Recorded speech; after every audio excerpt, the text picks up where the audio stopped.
So welcome back. Now that we've explored the basic layout of Game Salad, we're going to go inside and actually get some things working.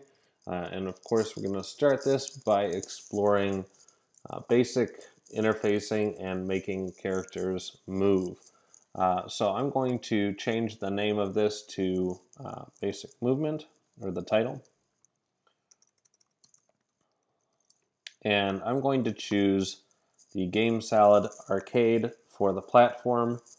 I'll acknowledge that there is going to be some changes in the visible area, and I don't need to create a description because I probably won't publish this. So off we go to scenes.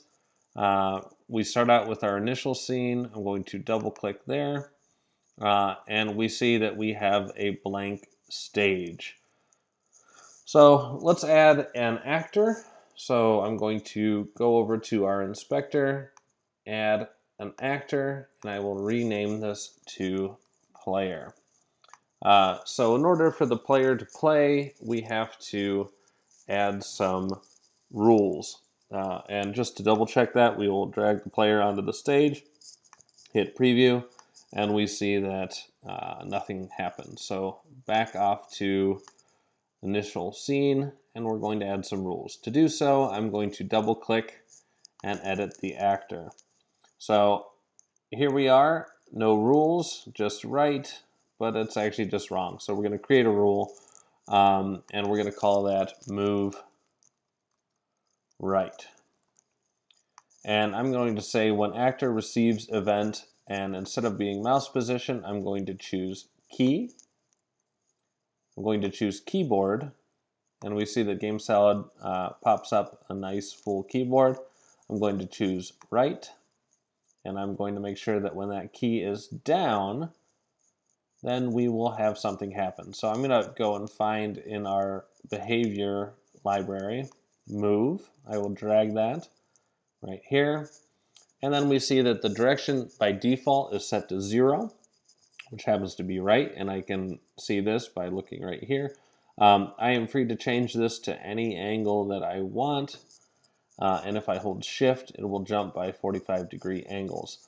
But I'm going to keep it at 0 because that is right and correct for moving right. Now, let's double check this. I will hit preview, and we see that if I strike the right key, my character does indeed move right.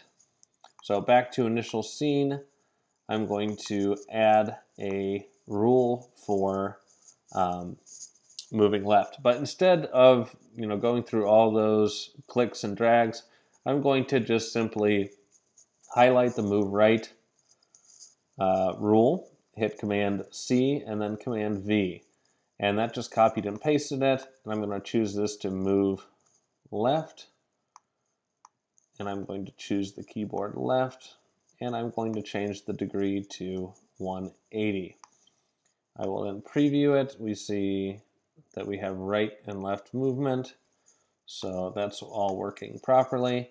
I'm going to go back to the initial scene, and I see that even with just 2 behaviors or 2 rules, it's already getting cluttered. So what I'm going to do is create a group by clicking the Create Group button right here, and I will call this Movement.